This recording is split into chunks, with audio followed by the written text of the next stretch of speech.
Ako prezident Únie slovenských alkoholikov dôrazne protestujem proti zvyšovaniu cien našich základných alkoholických potravín. Veď nám už nestačia sociálne dávky na zabezpečenie predpísanej minimálnej hladiny alkoholu v krvi, ktorá je daná európskou legislatívou. Čo sa máme ísť pásť, alebo nebodaj pracovať? Fuj, to nikdy. Počas pripravovaného ostrého štrajku budeme piť len to, čo začína na A.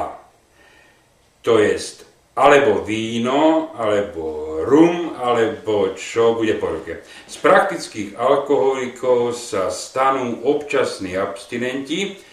Toto chceme. Ďalej budeme presadzovať zavedenie úradu ombudsmana pre alkoholikov. Namiesto finančného ombudsmana zastávame názor, že najistejšie percentá sú po starom v rume, až 40%.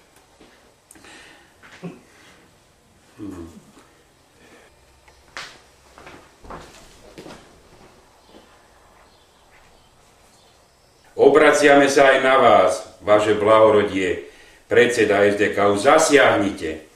Ak to nezastavíte, tak nás aspoň odškodnite, ako ste odškodnili banky za ich vlastné prúsery. Veď čo sme my horší, alebo čo? Pomôžte, budeme vaša hrdá voličská základňa.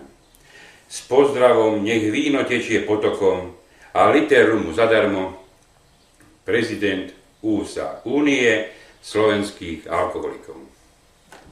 Poďme.